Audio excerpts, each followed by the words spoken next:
SuperTalk Mississippi media production. While traveling along the roads of North Mississippi, be sure to spot the Oil Drop logo for your next stop. All D's Oil locations are locally owned and operated. D's Oil, where there's quality in every tank. It's time for True American Heroes, For the Record, with Jack Rutland. Another exclusive on SuperTalk Mississippi 102.1 FM. Many of our heroes have taken their stories with them to the grave. But this show is about the stories and personal experiences of these veterans.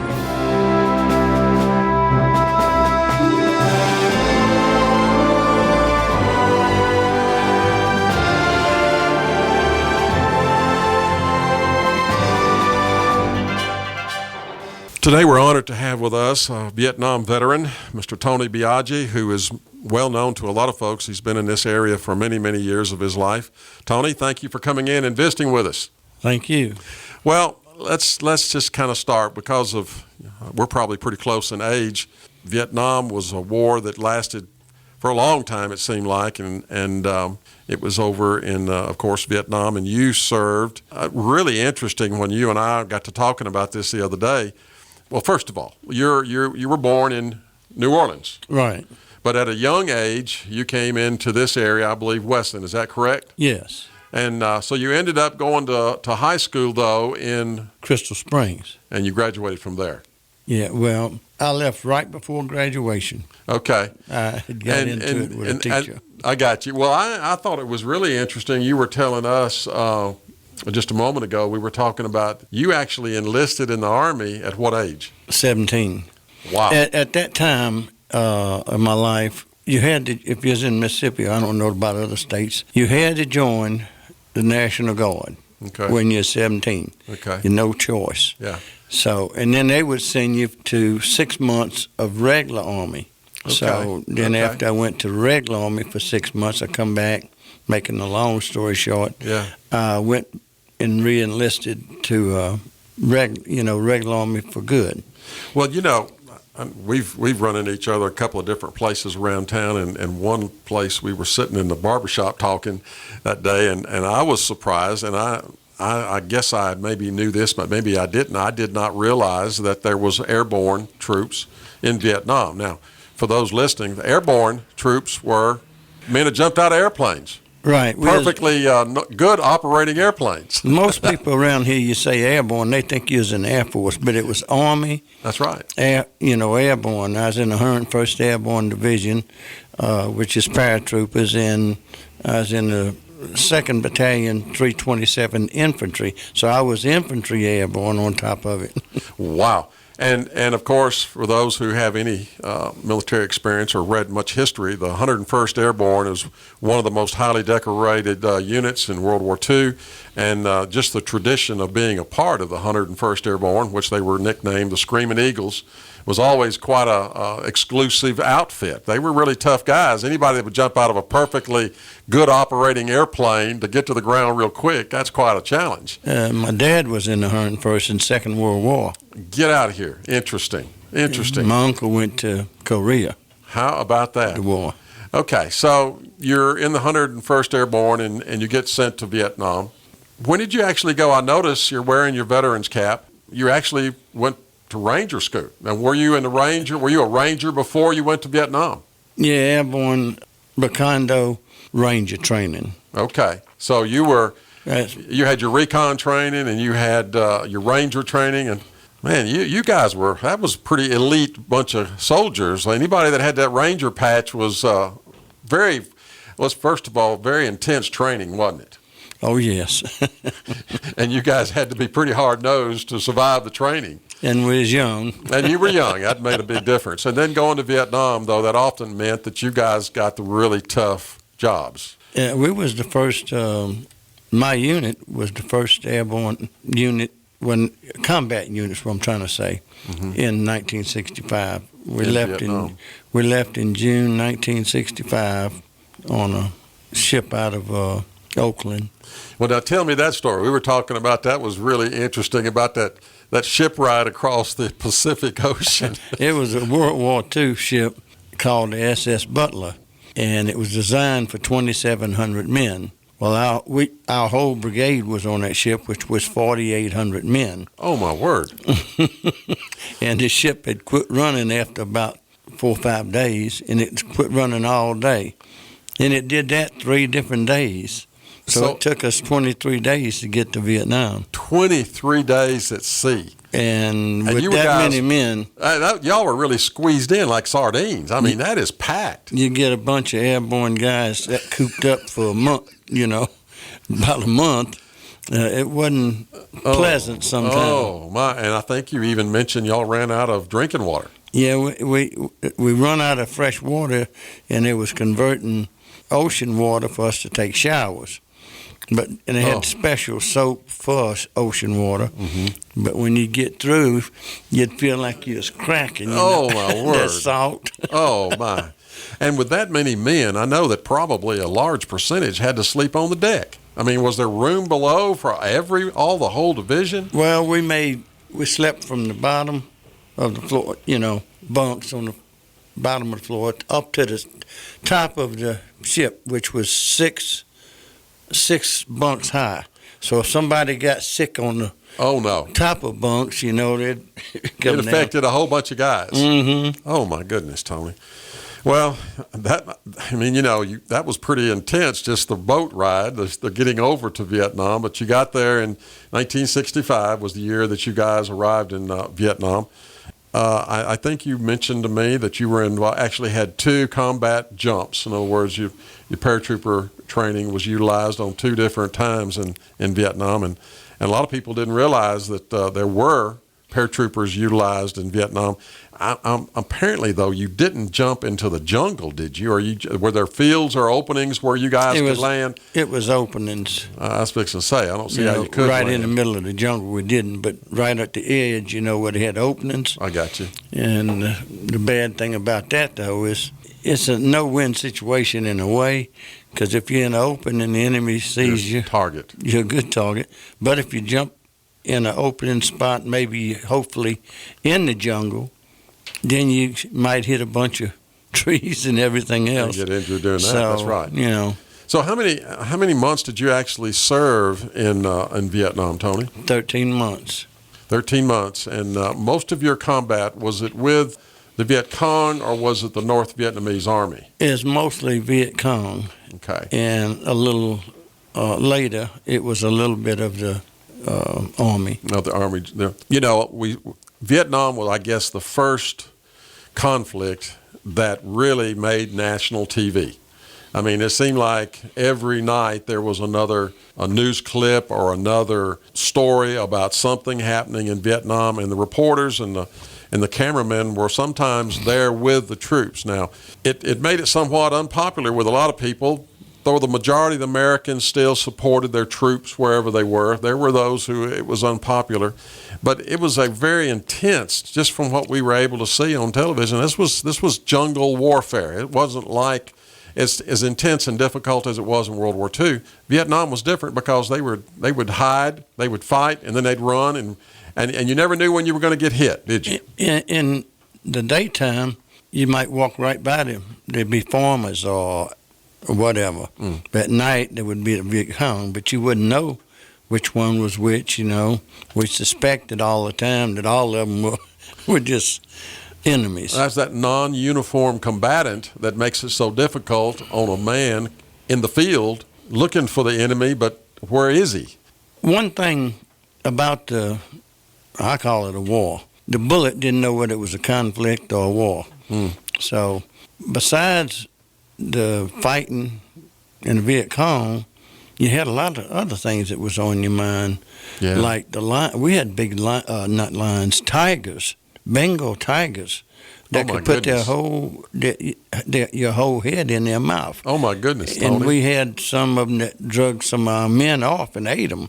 Oh my word! You don't hear about none. No, you don't hear about that. And then you got the big snakes and the little snakes that we called one of the snakes. It was a green snake, the 11-second snake.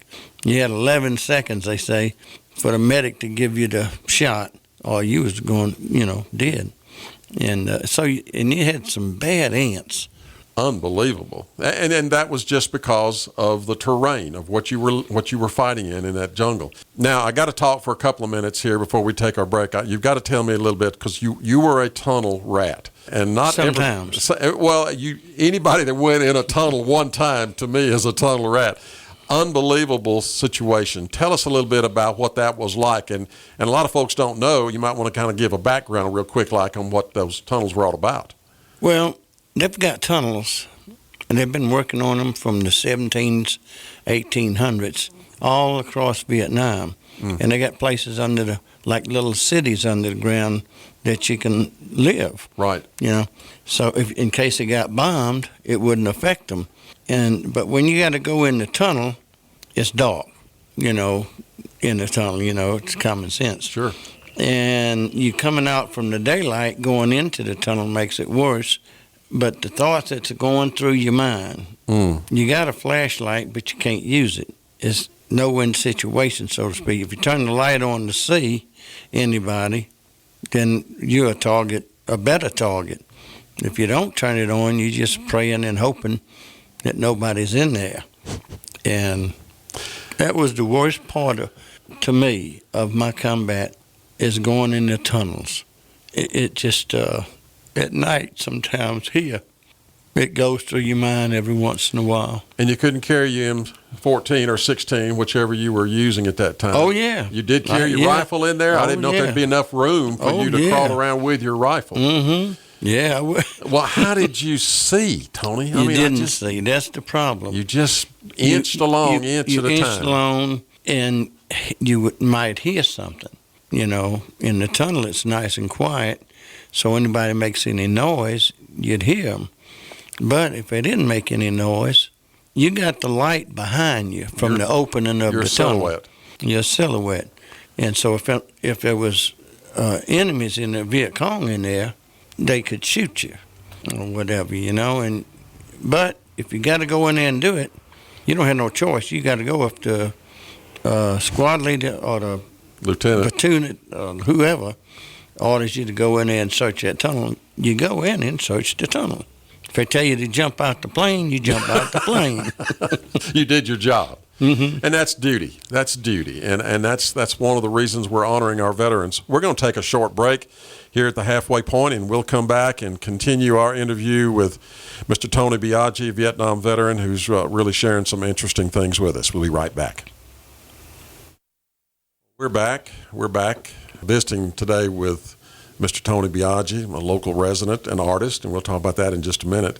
Also, a Vietnam vet who served his country honorably and has a real good feeling about duty. But a lot of folks don't realize how difficult the situation in Vietnam was because there were so many civilians and there were so many strict guidelines on you as a soldier in the field. Tony, you tell us a little bit about what that was like and what they, demanded of you, your superiors, when you were out in the field. Well, it was the big wigs back here in the States that made all the rules. Right. They wasn't out there fighting. Right. So if we would come, my unit was a search and destroy unit. So if we'd walk sometime 15, 20 miles in a day to get to a particular place where there was a suspected or known Viet Cong activity.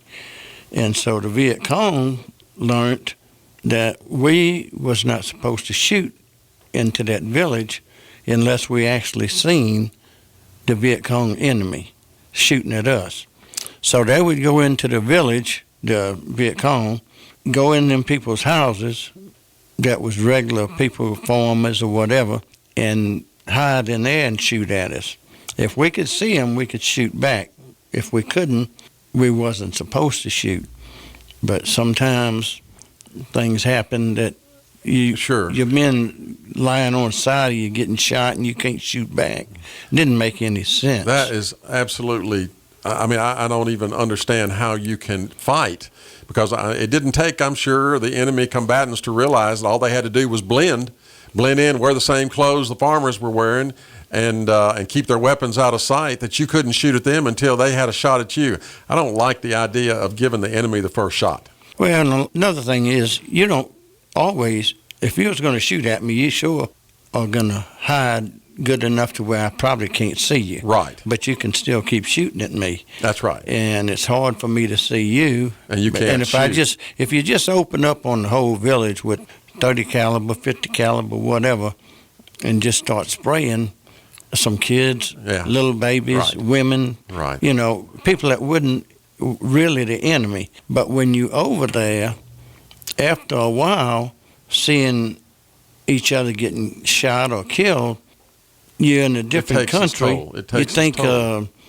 the whole place is war is hell. That's right. That's the only way you put it. War is hell. So if I'll get off the subject just a little bit. Like Second World War, you had a front line. That's right. Everything they took. That's right. Kept on, but you know what? They bombed the whole place. Everybody got killed. A lot, women, men, not the enemy. Millions in World War II. And That's so, with Vietnam, we didn't have any front line. You could go and take a place. You could take a hill. And 6 weeks, 8 weeks later, we had to go back and take the same hill. Oh, my word. Because, there's just no front line. In other words, we couldn't bomb everything in front of us. And it was extremely difficult. I know it had to be because just talking to guys like yourself who were there, because it was hard to say where the enemy was, what was the goal, what were you trying to accomplish. You were trying to free South Vietnam from the invaders, but it was an extremely difficult time that you were involved in. Well, let's go and move on. You were in Vietnam. You served as a ranger, who you guys got most of the really, really difficult assignments. And I want to kind of briefly want you to mention, I know you were injured, got the Purple Heart. No, I didn't get a Purple. You have to probably should have. Yeah, I should. I was also supposed to get a Bronze Star, but that didn't happen for different reasons. But you have to you break the skin to get a Purple Heart. Yeah. Well, I want you to tell us about what buddy, happened. I want you to tell us about what happened with your injury, because I think where it led to is really significant. My friend got nicked, so to speak, by a bullet in the butt. It went in his cheek and out the cheek. He went and we had shelled and had jets come over and drop bombs and things on this concrete big building complex. And then we would go in and search and destroy anything or anybody. And it was 2 o'clock in the morning. Well, I was on the second floor, wound up on the second floor, and it was a concrete kind of floor. And so I fell through the floor, but my feet hung, on the ceiling. Goodness. And I was dangling upside down for about 30 minutes, so it pulled all the ligaments out of my ankles. Goodness. And when I had to wait about 8 hours before they could medevac me to the hospital there in Vietnam. And the doctor, after it was all over, and he come by checking me every day, said it'd been better for me to break my ankle or leg. It would have healed faster than the ligaments would grow back together. Goodness. So I wound up being there for about 2.5 months, which is about 3 or 4 days into being in the hospital with my buddies. I asked the Lord that night, I said, Lord, what am I doing in this hospital? I'd like to be back home with my wife and all, And it's kind of like the next day he gave me an answer. And the Red Cross had gave me games and cards, and I was getting bored and I was depressed already. Sure. So the Red Cross come by with a paint by number set and said, why don't you try your hand at painting, see what you can do with this paint by number set. It'll occupy your mind. So I said, okay. So I'd look for the number, look for the color, look for the number. Finally, after about a couple of hours, I figured out I was painting leaves on the tree. Well, I liked the idea of painting. I was really catching on to that.